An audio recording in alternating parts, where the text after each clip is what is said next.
and call the meeting to order. My apologies for the delay, technical difficulties. Okay. October 19th, 2020 meeting. We are, let's see, first item on our agenda, of course, is the consent agenda from the previous meeting. Do we have any questions or comments regarding that, or if someone would like to make a motion to approve? I move to approve. I move. Great, is there a second? Second. All right, we'll show that the consent agenda for the September meeting was approved. And now we may immediately head right on into our new business. First item up, and as we call the individuals into the meeting, if you would just, when we state your address, if you would just state your name and your residential address for the record, then proceed to tell us about the nature of the COA, and then we'll have some discussion. First up is 2208 Rivermont Avenue. Hello, and thanks for taking the time today.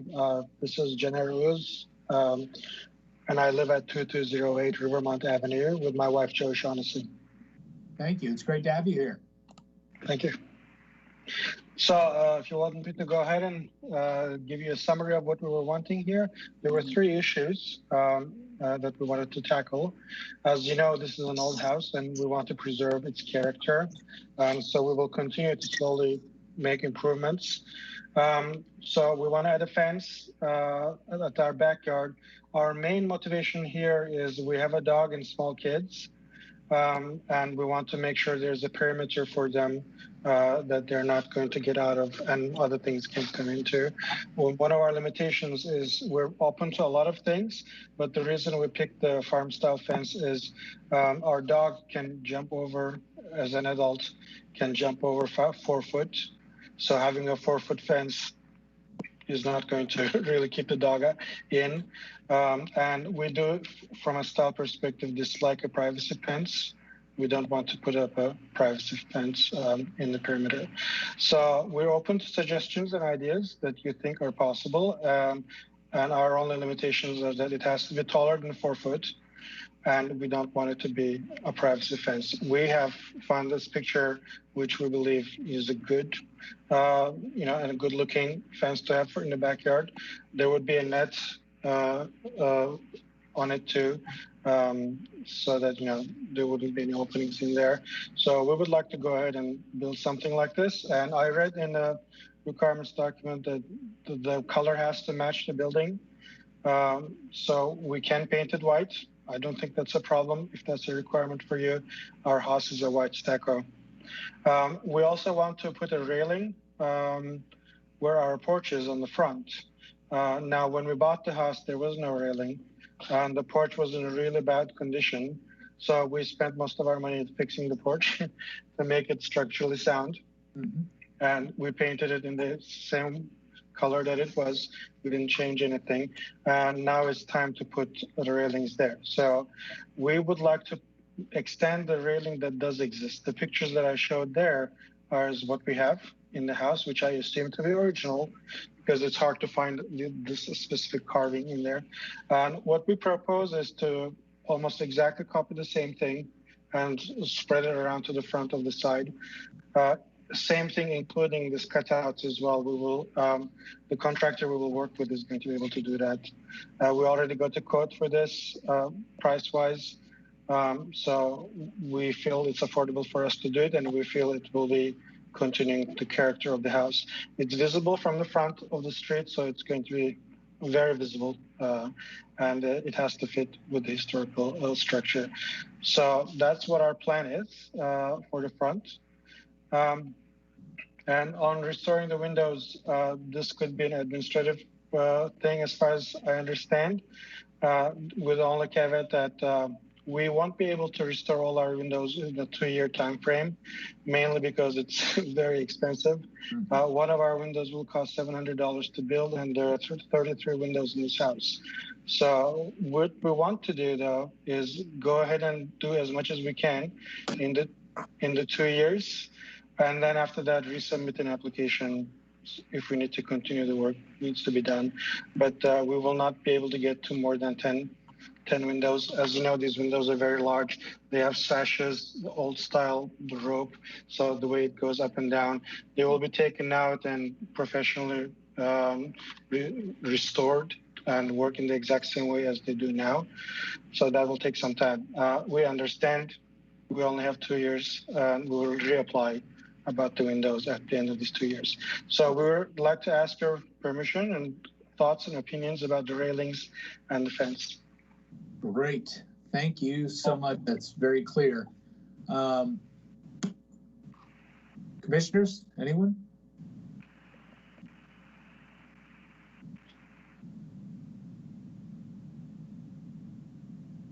I think if anyone's speaking, it might be muted.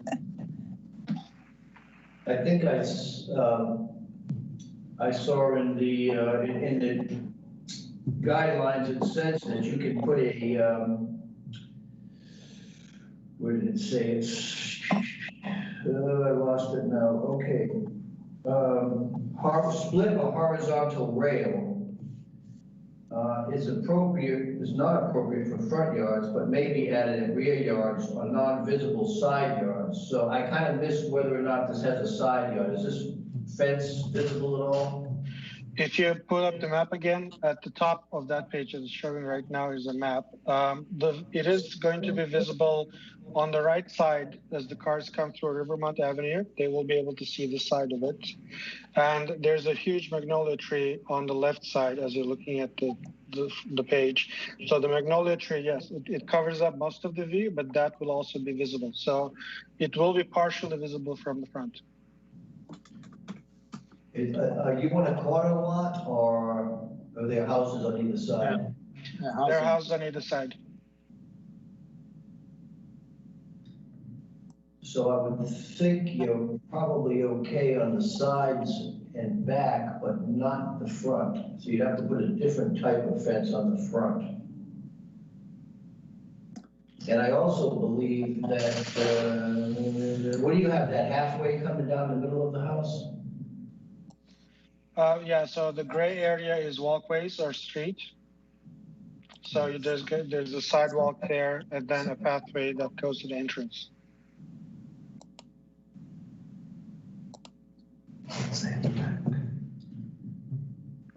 That's the Miller Clater houses behind him. Oh, the middle, oh, really? That's what it says. So you're right in front of the, behind the Miller Claver house? I wouldn't say right in front, two houses. almost there, yes. In front of it. Says, No, they're over 2 houses from that. yeah. So it's 2 houses down. So it's that street over here. Horizontal rail fence, I guess. I think it would fall into that category. Yeah, this is a kind of difficult one, but because you've got the Miller Clayton house facing your backyard where it's very visible. So there's a street behind you also, correct? Which is the street for the Miller Clayton house? I wouldn't call it a street in the sense that there is not really a lot of traffic there. It's more like an alleyway. But yes, I mean, you know, it is definitely visible from Miller Clayton House. Quite prominently visible, yes. That's It's a named city street with a historical street sign on it. It's really a street. It's kind of an alley, but the house, the Miller Clayton house is there. But just because it's on the corner of the little street dead ending beside it. Yeah, and by the way, we love the fence the Miller Clayton House has. We would love to copy that.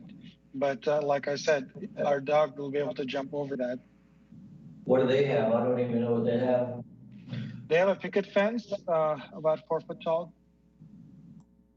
It's colored, like it's painted in the same color as the house. It's actually very pretty. What about how high is the fence you need? 4 foot? It needs to be at least 5 foot. 5 foot. That isn't 5 foot though, is it? The picture you showed us. The picture is more about the style of what it's going to look like. So there's going to be 4 horizontal lines And there's going to be posts every 8 foot. And then he's putting rat wire. Yeah, and there's going to be wire. Yeah. If you like the style of the Miller-Clater house yard fence, would you consider replicating that in this on your property? At Well, a 5 foot? he said that's only 4 foot high and he needs 5. Right. But the pickets can be any length you want as long as it's cut that way. But why not, do you absolutely not want a privacy fence? No, we don't want the privacy fence. To be able to see. That makes plenty of sense. Victoria, would it be possible to pull up the Miller-Clater house on Google Earth Street View? Yeah, so we can see that? There are several inches between the pickets on the Miller-Clater fence. I'm looking at a photo of it right now. And it's not necessarily a privacy fence because you can clearly see right through it. That's not at all a privacy fence, I don't think. Right. Chris, I can give you the option to share your screen, and while you're doing that, I'll go ahead and pull up the Miller-Clater house on Google Earth. Actually, I'm looking at it on my computer. Let me see if I can actually turn it around. I don't know if that's visible. Can anyone see that? Yes. Yes. Yeah, but that's not high enough. That's Right. But again, their pickets can be any height needed if you wanted to do that style. And Yeah, but I 5 think foot high. 5 foot picket's gonna look odd. Yeah. I mean, I have 4 foot pickets on my house, and that's starting to look a little strange. Right. I'm taking them down little by little, but 5 foot picket fence would almost look like a version of a stockade fence, in my opinion. That makes sense. I'd be willing to go for this. So I'm looking at a map of the historic districts, and Miller-Clater Street is included in the historic districts. So if it's visible from that street, which clearly it is, I think it has to follow the same as if it's visible from Rivermont. Mm-hmm. Yeah, that's kind of what I was thinking. Yeah, so just for you, if we can't have a 5 foot fence, we will opt not to have a fence at all. What about an invisible fence wouldn't work for you? For the dog, Yes. we don't want to get an invisible fence for the dog. And they have children too, so you can't keep children. We definitely don't want an invisible fence for our children. Yeah, that's frowned upon. So which lot is yours? Which one is The it? big one, 2208. Right there. So he's got a big tree here, so you wouldn't see it, and he's only going right off the corner of the house straight back. He's not bringing it over to the property line on this side. Yeah.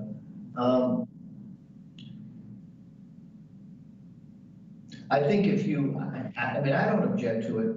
I think if you just put something else in the front, that little front section, yeah, right there.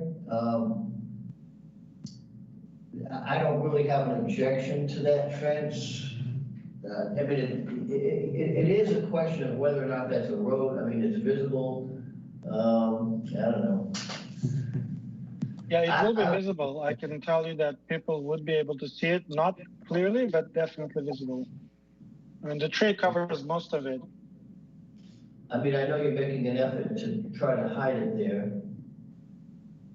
So We could also put some rows or something like that, like plants on the front of it, so it's not clearly visible.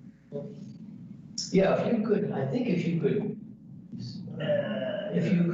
yeah, make some plantings in the front of it.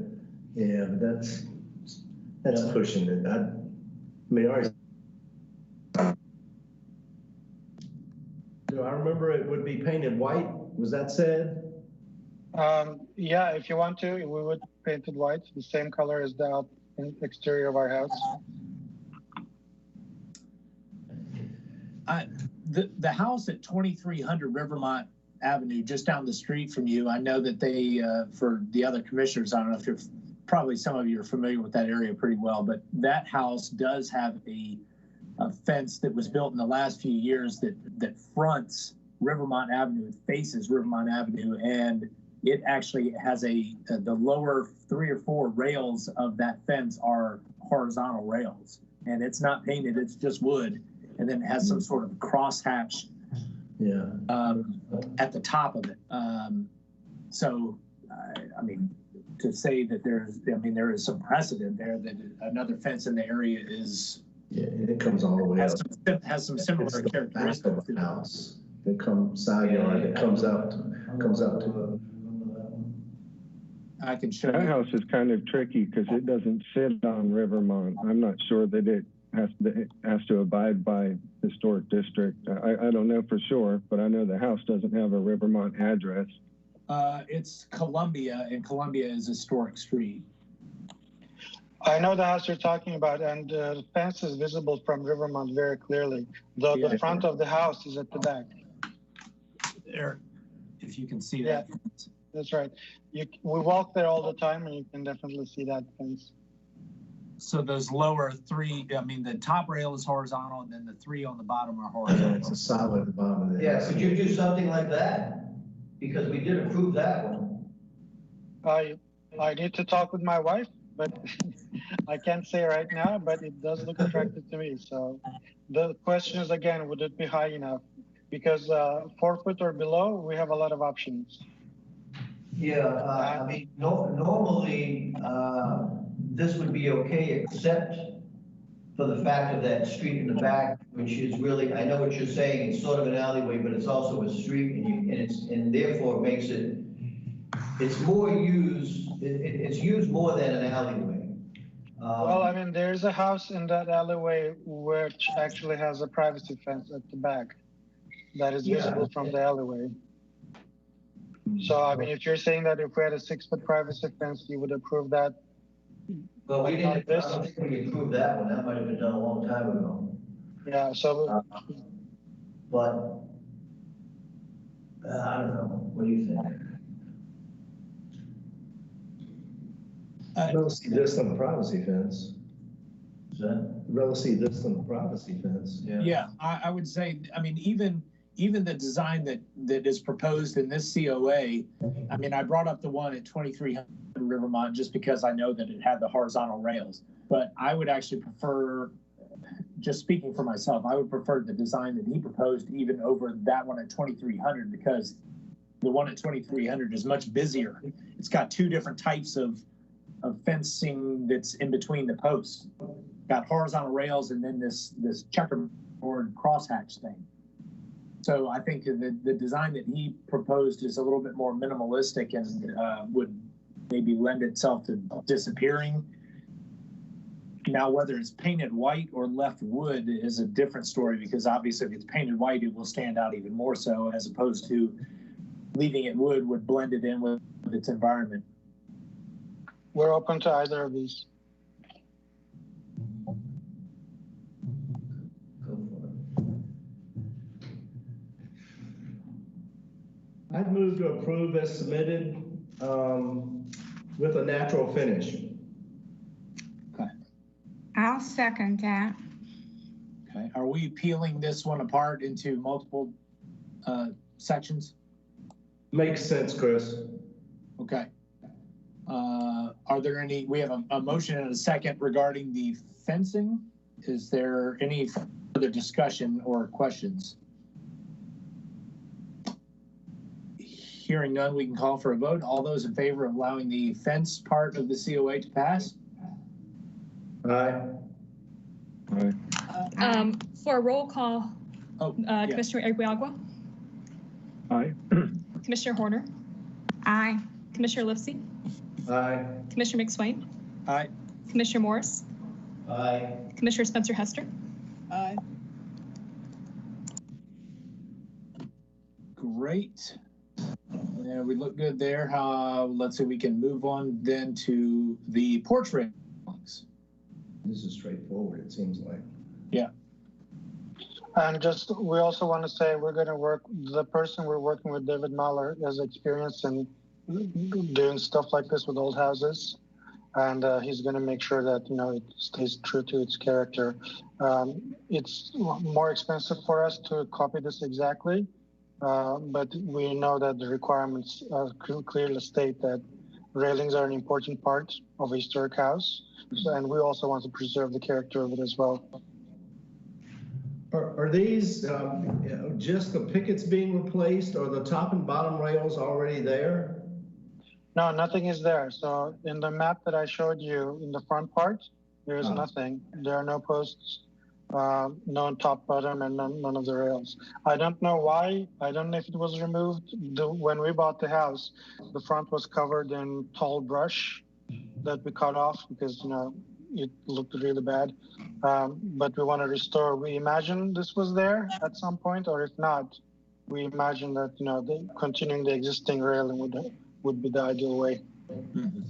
So the piece you're showing, it exists around the side?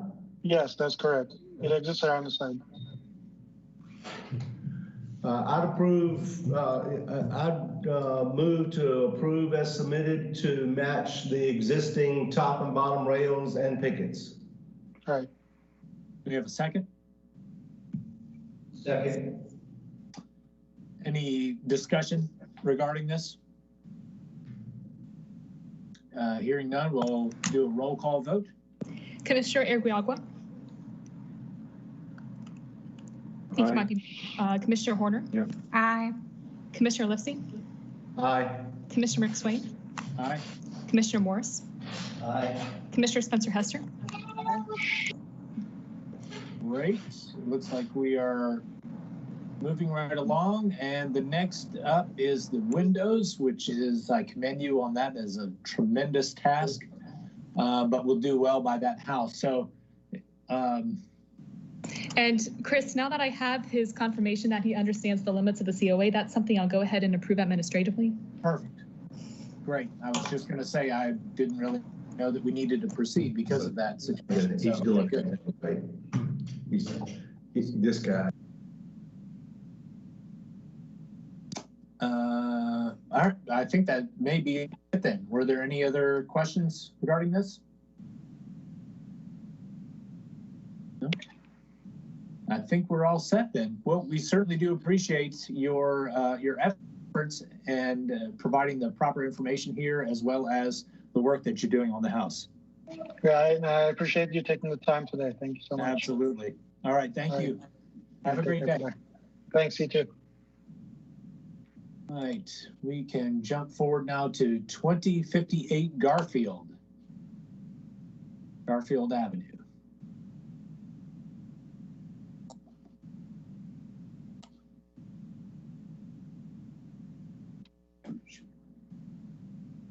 I did just admit Kelvin Moore from the lobby, so he should be on. Okay, great.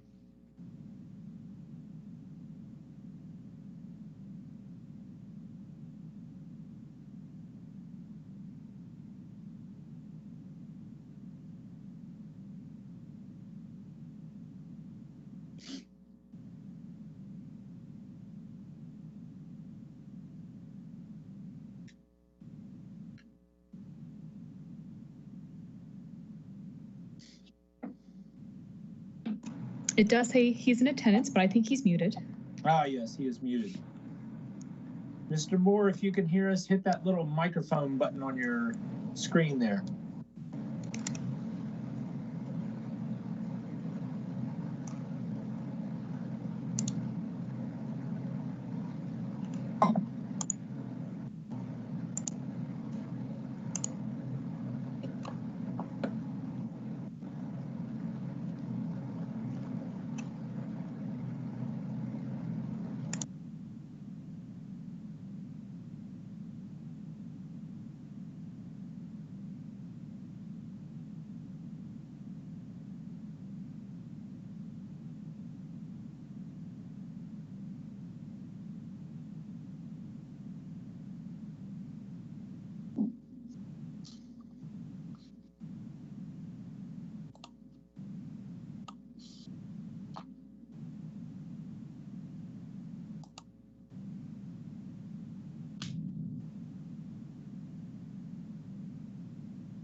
Well, it does look like he's in the meeting, but I don't see any change in his mute status.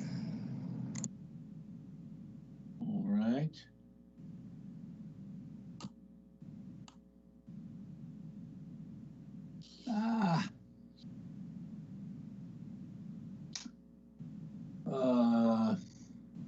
I wonder if, trying to see if I have his business card here. I might try and call him on my cell phone, but I don't see, I think his card is probably in my vehicle, actually, from when I met with him. Victoria, do you have a cell phone number for him?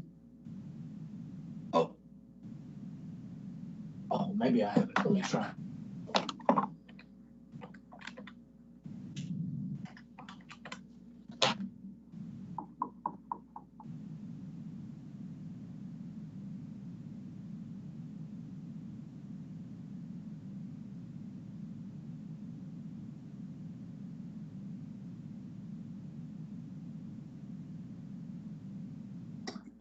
It was an office number. It's gone to voicemail. Oh, Victoria, I have, this is probably his office number and his application. It's an 846 number. There's an yeah, email. that's There's the an one I email just, from him. Can you that's the email? one I just tried. It went to a voicemail. Oh, you got you. 846, yeah. I mean, I did a site visit of this. If we want, we can discuss it, and maybe he'll chime in at some point. Has everyone read through the application as it was submitted enough that we could talk about it?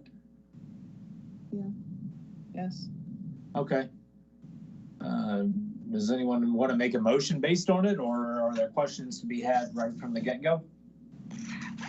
Chris, answer me this. It didn't look to me like they had any choice. Right. Was that your feeling, that if they're going to do it, it has to be there? Yes, it does have to be on the side. There is not enough space for the size units that they're doing to be put on the back side of the building, because it is the city has access to it, and they're about to pave it, and I guess it comes very, very close to the back end of the building. The location of where this would be, it actually is on a downhill slope towards the back of the building, but of course on the side. And there's a very, very narrow space between Humboldt's Hall and an existing house that the university also owns right next to that. So it's just a small sliver of space. As you look down there, again, it slopes away from you also. And my thought is that if they have any sort of screening, either a fence or greenery in front of that, you would actually not see it whatsoever. But the screening is very important, really. Yes. From the front, yeah. Correct.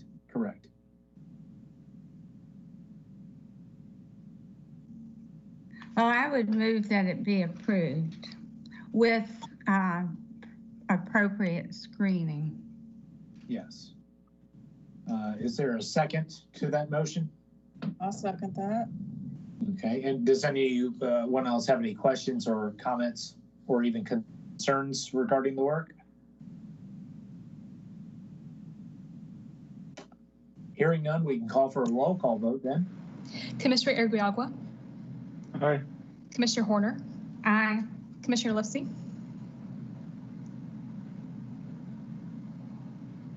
Commissioner Lipsy, I think you might be muted.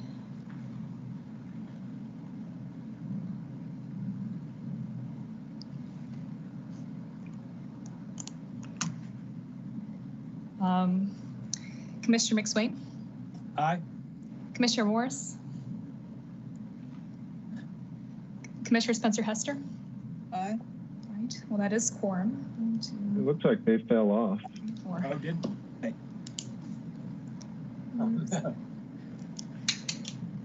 Well, the motion did pass. It did pass, so we're good. Mr. Moore, if you can hear us, you are good to go.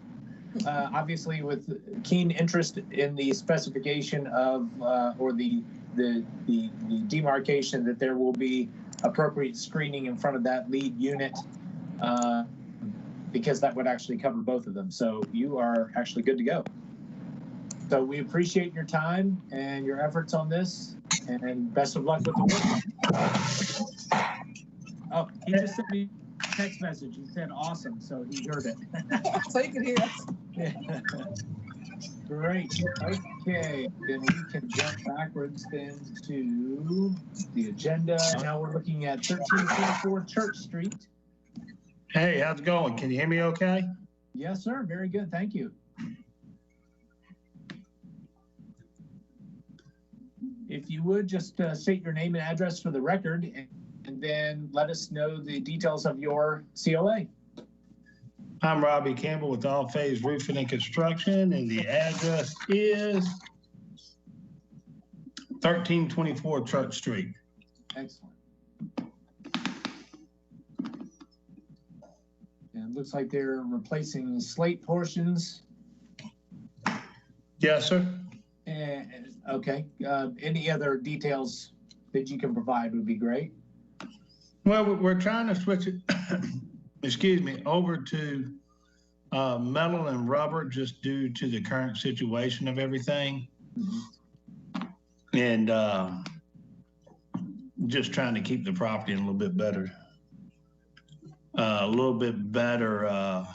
water tightness and structurally sound. Sure. And so there is actually probably a majority of the roof is already standing seam metal. It's just the it looks like maybe the top cross ridge section was slate. That's correct. And it's in pretty poor condition. Yeah, it's pretty straightforward. Yeah. The condition of the slate is very poor. Was it leaking? Yeah, it's lived its lifespan. Yeah. Okay. Well, it looks like an Amherst slate. And Amherst slate has a lot of lime in it. And when you get that lime, it does, I call it materializes. Yeah. It's returning itself back to the earth. Right. Right. But we've heard that before. Let's see. Any commissioners like to make a motion or comment?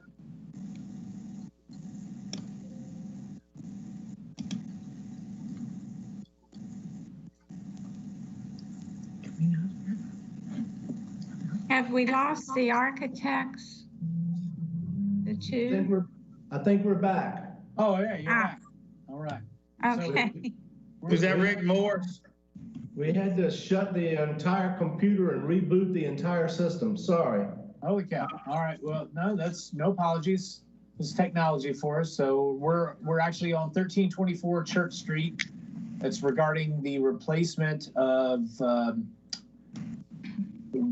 rapidly deteriorated and poor shaped slate with standing seam metal that exists on the remainder of the roof. Yeah, we want to switch the slate over to metal, just to try to give it more, because it's kind of a hodgepodge right now, and them systems, I hate to say it, but it doesn't, you got so many low slopes coming into, it's just really fighting away from each other. It's just sad to see that, it's got, you want to try to keep with one kind of system or a kind of light system, if that makes sense. Mm-hmm. So what's it have, 2 different roofs?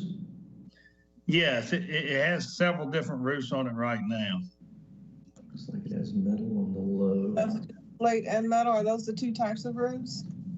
Yes.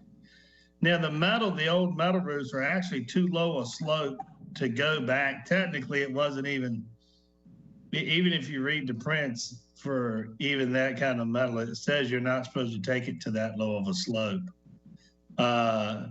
Even though people do it, but technically SMACNA rules say you're not supposed to do it. So on the super low areas on the front right there, we're proposing to put EPDM rubber which is going to actually keep that structure a lot more watertight. And even if you go to the front shot, you can see where it's been deteriorating, a lot of it in the soffits and all that area. And that's just due because that metal, when you take it down to, a half 12 or a 112, it's really not designed to go down that low. That ain't saying it can't be done, because point proven right here, people do it. The more typical would have been done as a flat lock, but it wasn't flat lock. So it's created a lot of issues to the structure over the years because it was an inadequate or improper roof for that style slope. So we were proposing to turn that over to EPDM. It's non-sealable. You can see it from, of course, from this angle, but when you get down to the street angles, you can't see it. We could keep all the metal trim to match. So the metal trim would actually match the metal roof. And, it'd just be a lot more correct for this structure. Mm-hmm.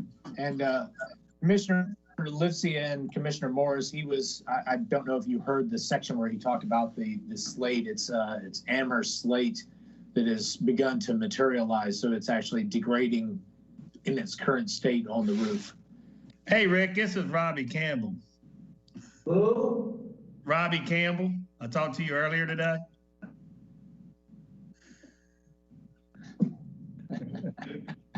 Apparently so.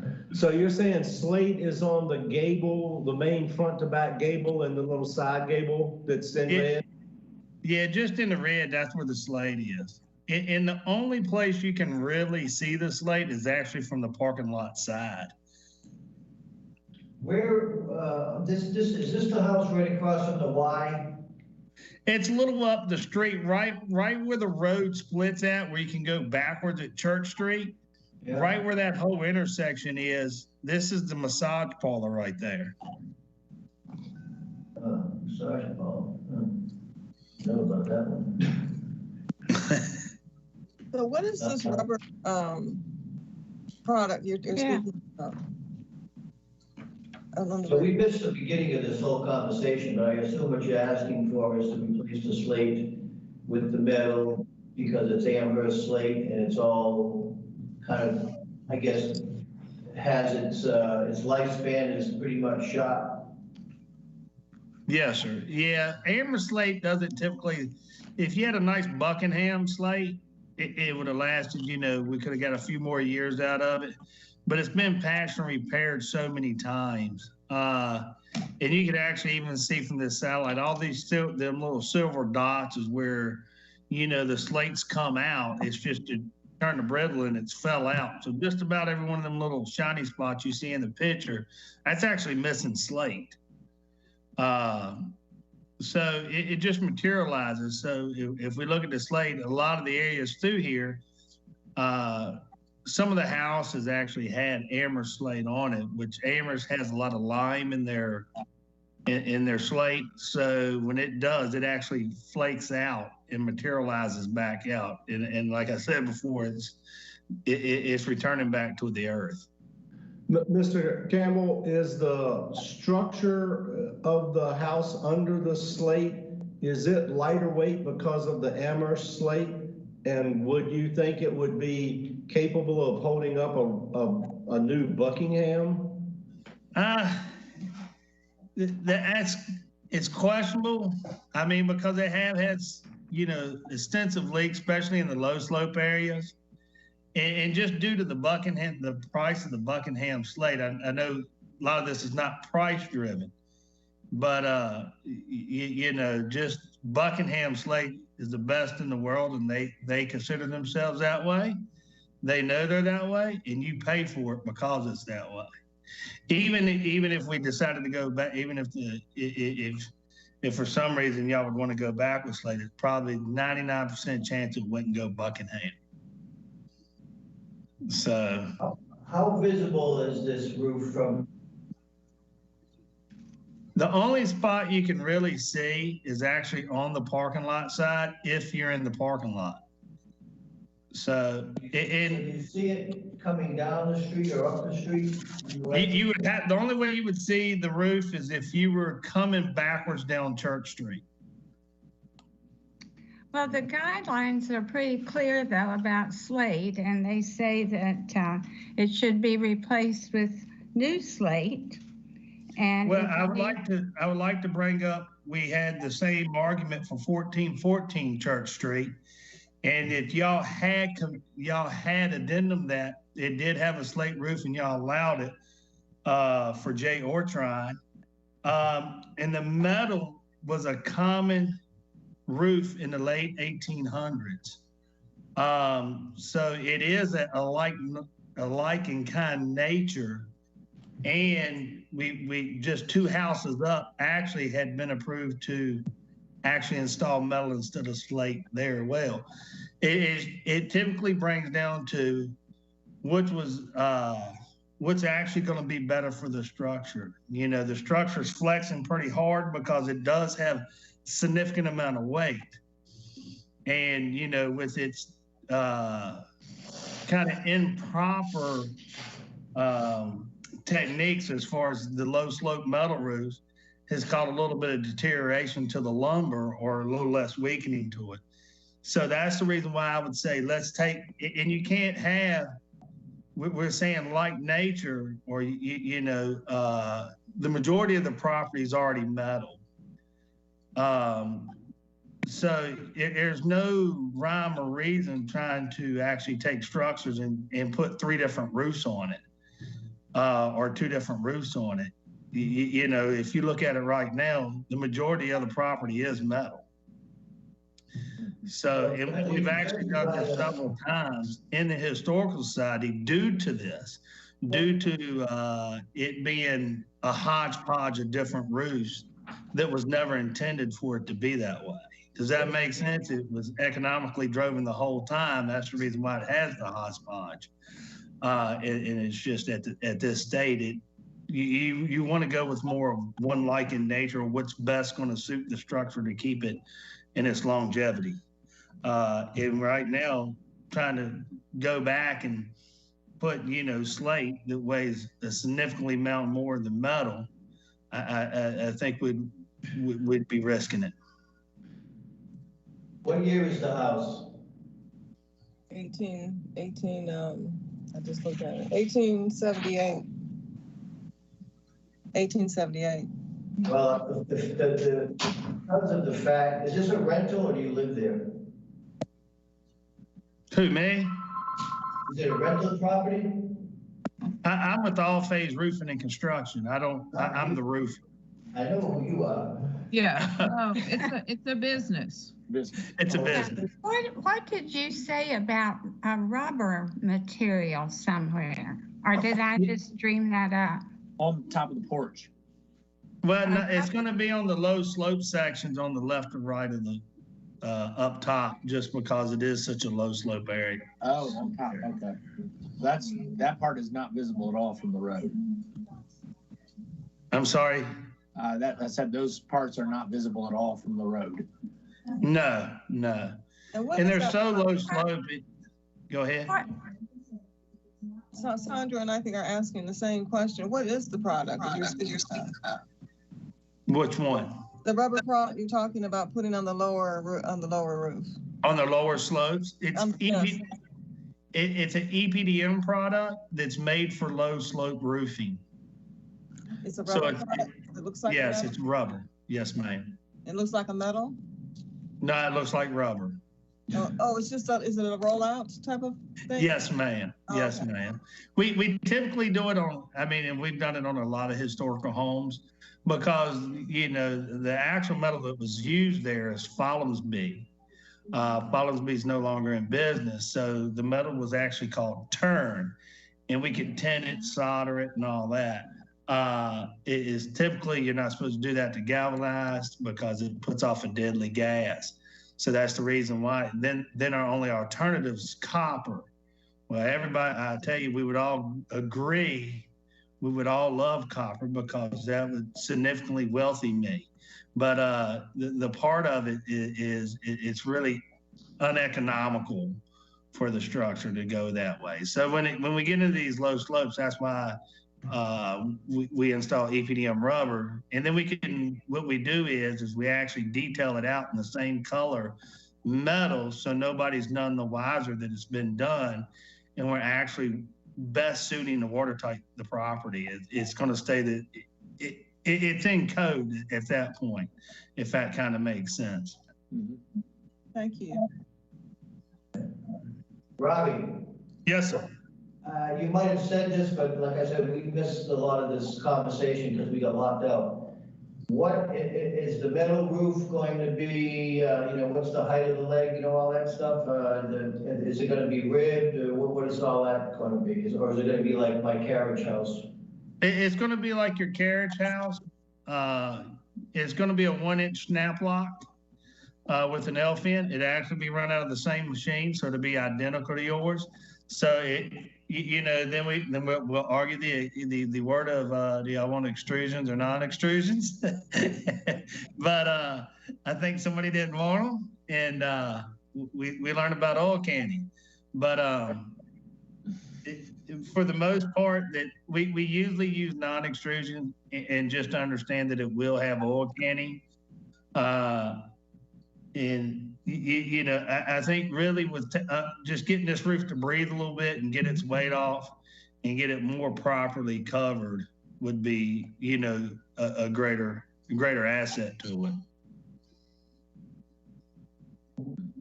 Which one would be a greater asset? The metal, taking the slate, getting it to that slate is really, it's a lot of weight on that old structure that's been, it just hasn't had its, lack of better terms, with the low slopes and, the metal that was put on the low slopes, getting that off, getting rubber on and getting the metal back on, what I think will greatly help this property more than, fighting to try to go back to the slate and get that weight back on that roof. With the old rafters and, just due to all the leaking and all that throughout the years. I think it'd be overcome a significantly bigger project. All right, well, I mean, due to the fact that it already has metal, also due to the fact that it's Amherst slate, which I understand the problems inherent in that slate, I move that it be approved as submitted for the metal roof. Is there a second? I second that. Any other questions or comments, concerns regarding the COA as submitted? Hearing none, we'll call for a roll call vote. Commissioner Erguiagua. Aye. Commissioner Horner.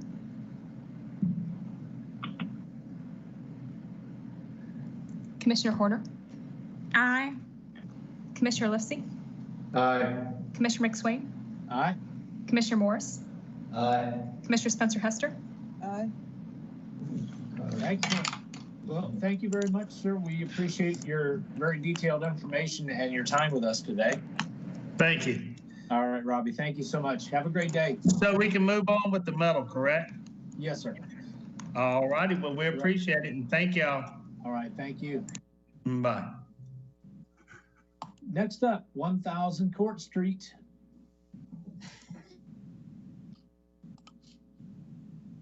If there is a representative available, state your name and address for the record. Yes, Elizabeth Baxter for 1000 Court Street. Thank you for being here with us today. You can go ahead and just give us a brief synopsis of the COA as it's submitted. So we are requesting approval to add awnings over the front door and the side door off of 10th Street. And there is also an additional request to add awnings over the back balcony porches. And we are requesting to add them in this designer style with the spears. We had discussed the last HPC meeting. And for this meeting, I do have a shop drawing from our awning contractor that kind of outlines the structural support for these items. Great. Elizabeth, I can go ahead and give you control now to share that if you're ready. Okay.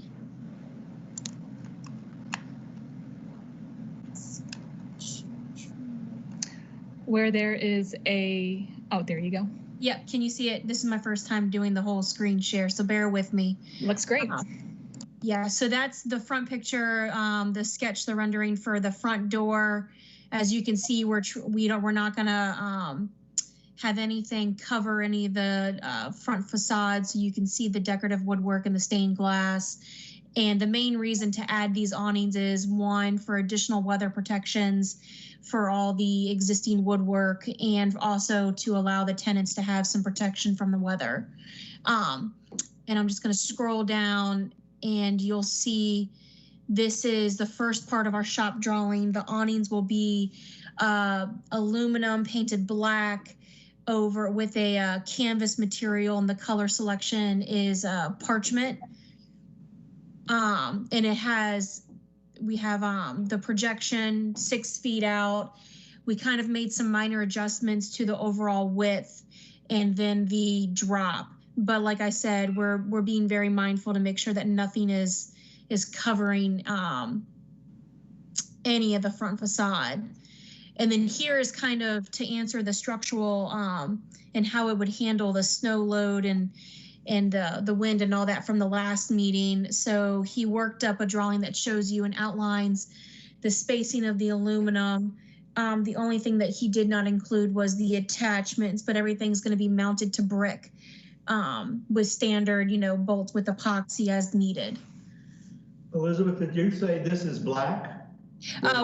We're doing aluminum in a black. It's going to be a black color for the aluminum, but the canvas covering is actually going to be it's a parchment, like a tannish color, but the color name is parchment or linen.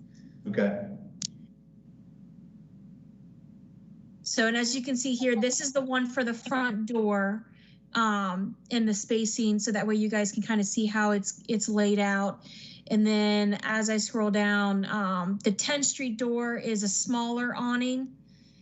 And so we just have a smaller rendering of that one. But still, it's got, adequate spacing to handle whatever snow load and weather.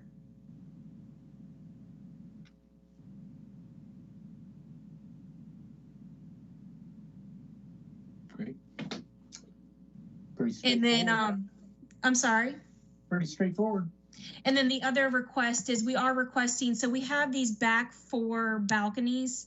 And after looking at everything, especially these top 2, we wanted to go ahead and we don't have a shop drawing on these yet, but in the future, should she decide to add awnings for additional weather protections, she wanted to go ahead and get approval to do so.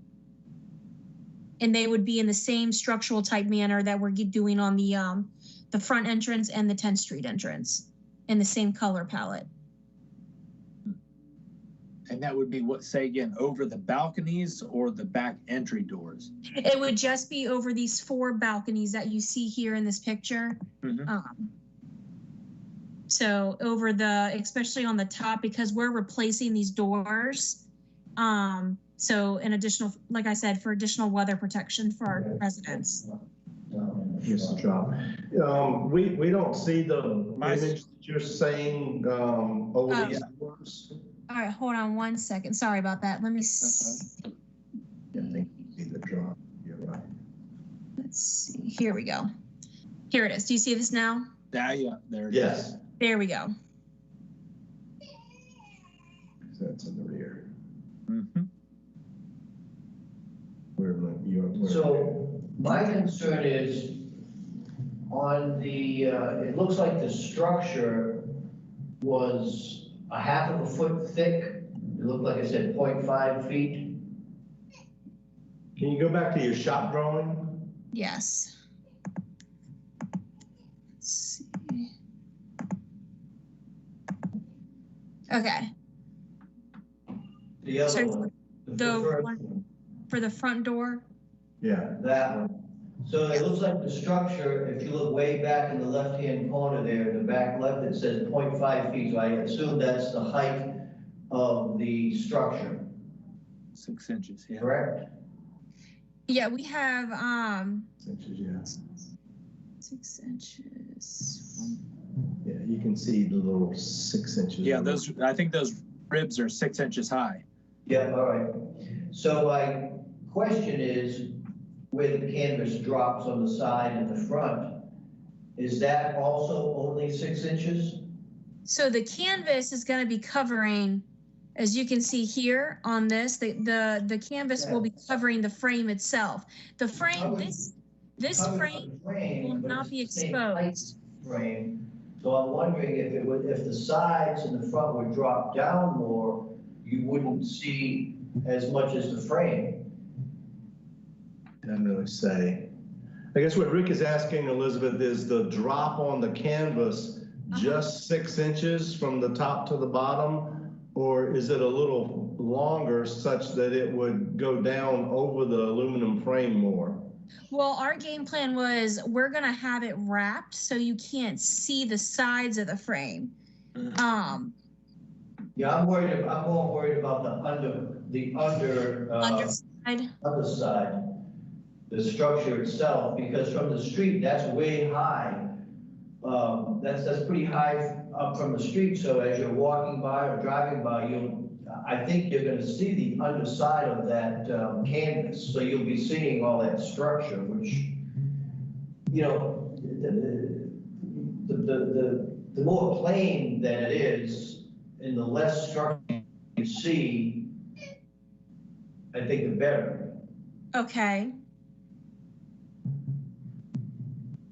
Okay, I mean, we can work with our awning contractor to make adjustments so that way to hide the structure or to have it blend in with the canvas material so it's not visible, and then maybe just do the spears in the black color.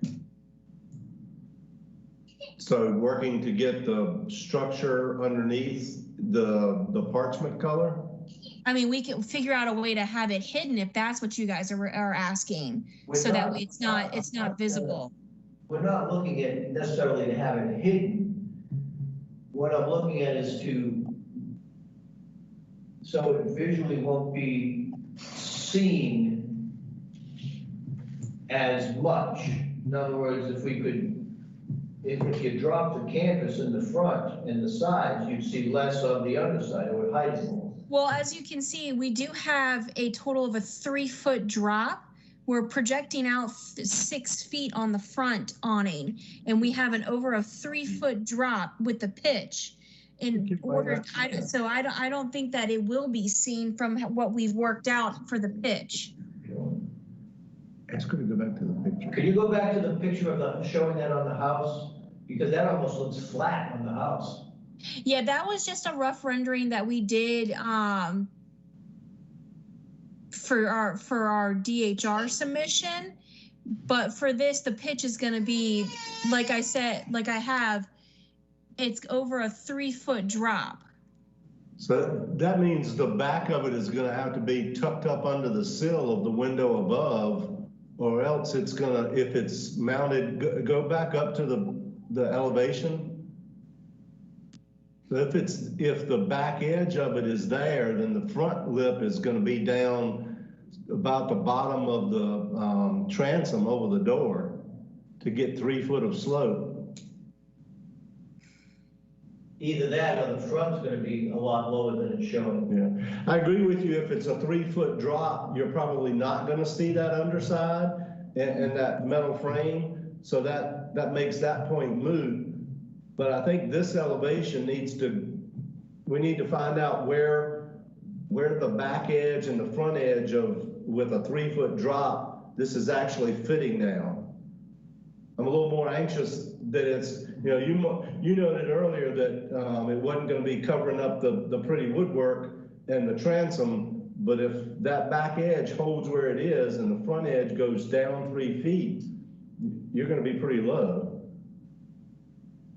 Okay, because I think at this point we can make the adjustments with the height on the overall placement of it, because we were going more central between the that window and then the door.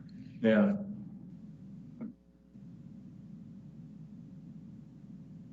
What did DHR say about it?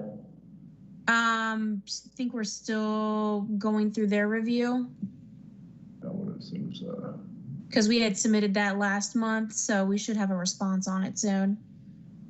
I think the objective here would be to bring the rear side of it up closer to the window so that the front of it is not covering the architecture of the doorway. Okay. Mm-hmm. Like I said, we've already kind of planned that as needed to make those field adjustments to ensure that we're not covering any of the doorway as per HPC guidelines. Mm-hmm. Yeah, so I don't know, how do we,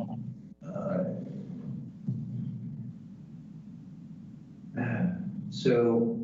I think your motion's gonna need to say the back edge touches there. All right, so I'll move that it be approved as submitted and that the back portion of the awning be moved up toward the sill of the, call it a palladium window for the sake of terminology, so that the awning itself will not cover the pediment of the doorway. Mm-hmm. I'd second that. Any other questions or comments, concerns?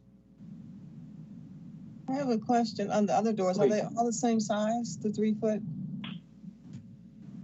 Or are they sized appropriate to the Sized appropriately to the doors. Yes, that's correct. Any other questions, comments? Hearing none, we can call for a roll call vote. Commissioner Arguiagua, Aye. Commissioner Horner, Commissioner Horner, I'm having trouble getting that mute, so aye. Commissioner Lipsy, Aye.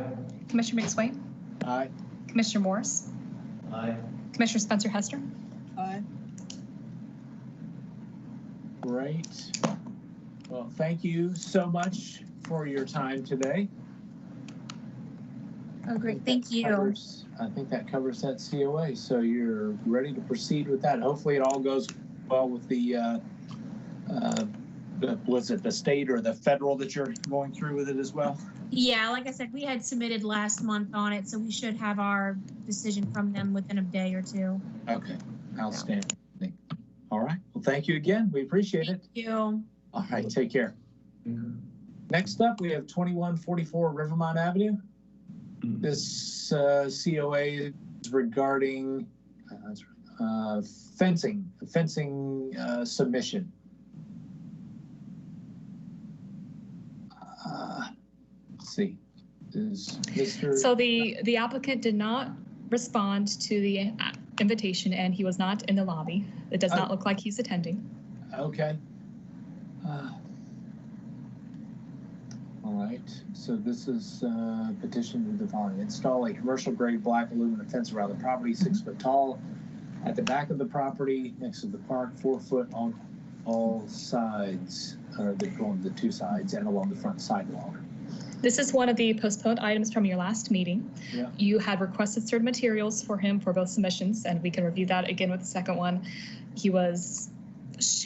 The information that you requested was shared with him twice. He did not submit the new materials that you requested, although he did submit some new materials, and he is not here today. Okay. And the 2 large vehicles, he is utilizing the front parking area that was put in illegally. Yeah, that's correct. I think that may be the next COA. So let's handle the fencing first. Well, if he's not responding and giving us the information we've asked for, I don't know how we act. Well, Victoria, you said there is some new information here, correct? That we did He not have provided before. He provided some descriptions in one of our email responses, which I've included here.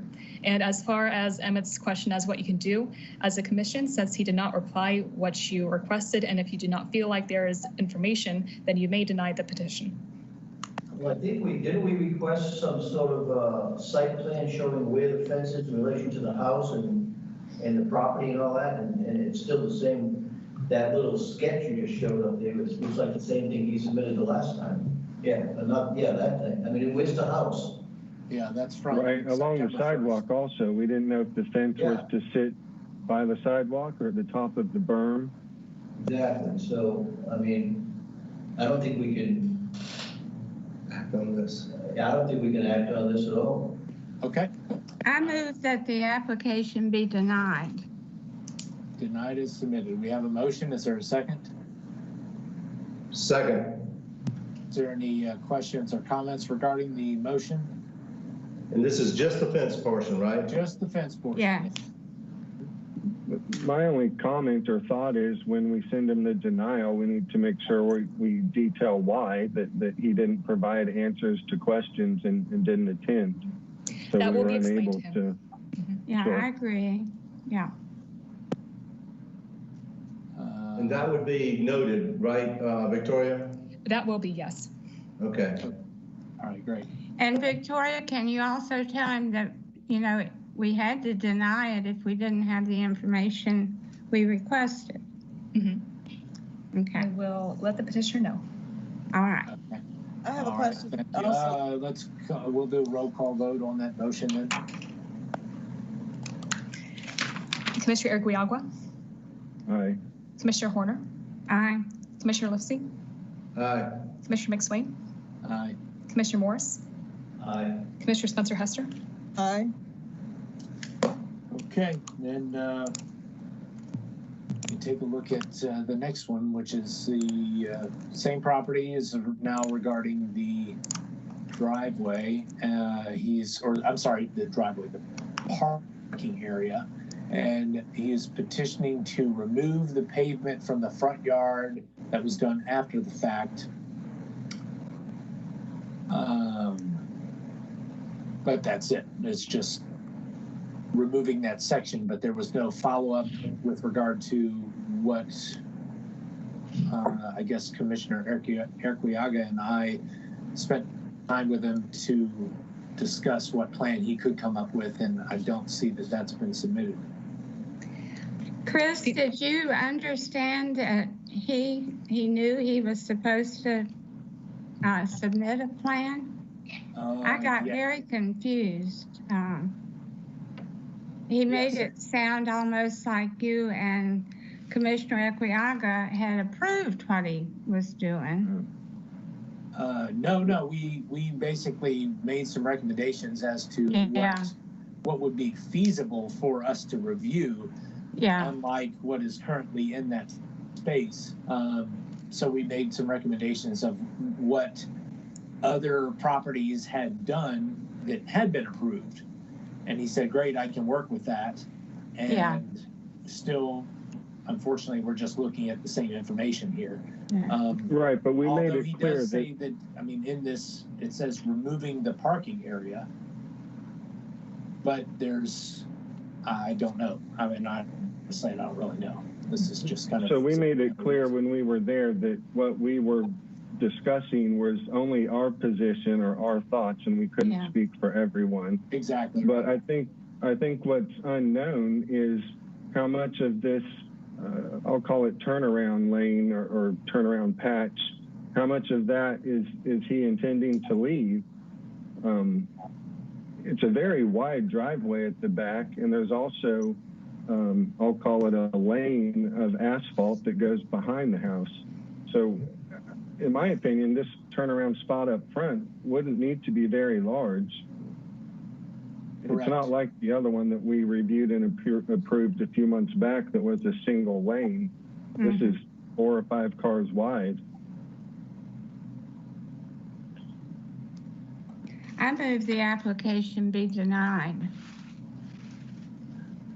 But Shonda, before we go there, right, the application is to remove what's there to comply with the court order.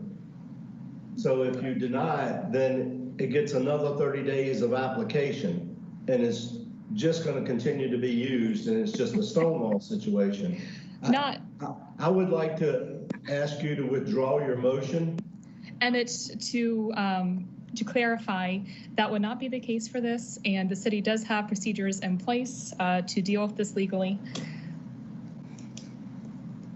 Well, I'm happy to withdraw if everybody thinks I should, but I guess I'm thinking if we approve it, then he's going to do what he said about a fountain and some bushes and whatnot.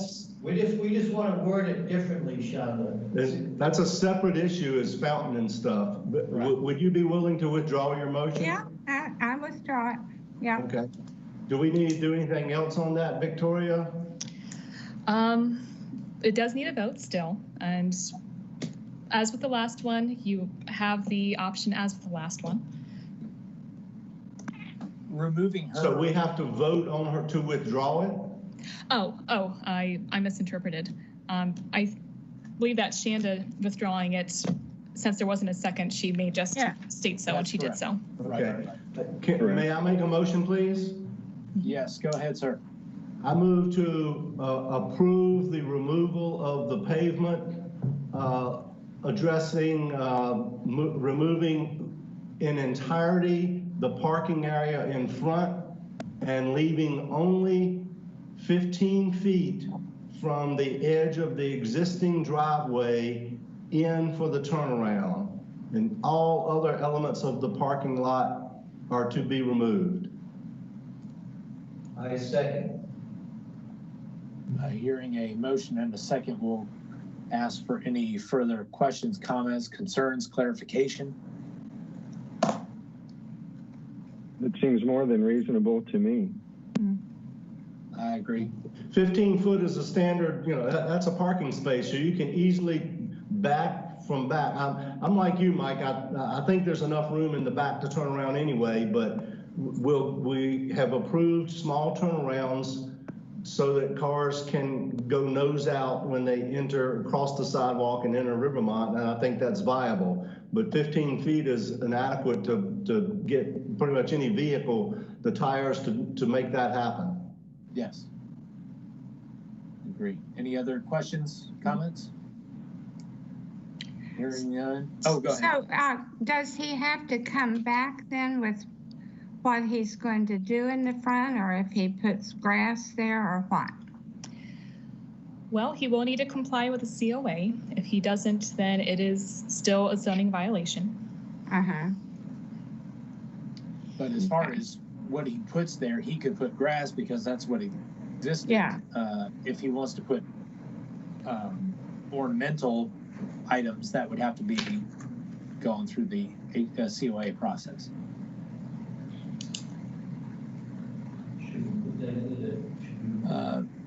Any other questions? Call for a roll call. Commissioner Erguiagua. Aye. Commissioner Horner. Aye. Commissioner Lifsey. Aye. Commissioner McSwain. Aye. Commissioner Morris. Aye. Commissioner Spencer Hester. Aye. Okay. Can I just ask Victoria for a clarification? In Yes. terms of the court case, because of the violation of the stop work order, what's the city's procedure on going through that process?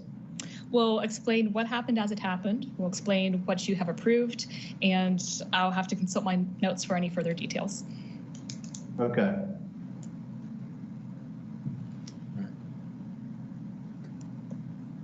Anyone else have any other news, special circumstances, anything?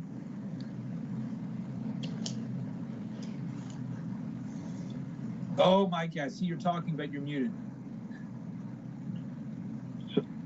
Sorry. There you go. I have a question on an old matter, but I didn't know if I should wait till we adjourn. 308 Harrison Street, we had issues with that where the chimneys were falling down. we were trying to get a hold of the homeowner. She was summoned to court, and I believe didn't show twice. I was curious where that stands, or if any action is pending, or. I'm not aware of that, and to let everybody know, we are still in meeting. We haven't adjourned, so we're still being recorded. And Sure. I'm not familiar with the matter right now, but that's something I can certainly look into.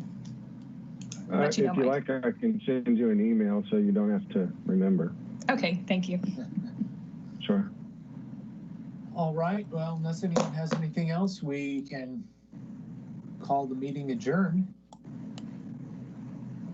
And thank you all for being here today. Thank you. Bye. Take care, everybody. Bye, everyone. Take care.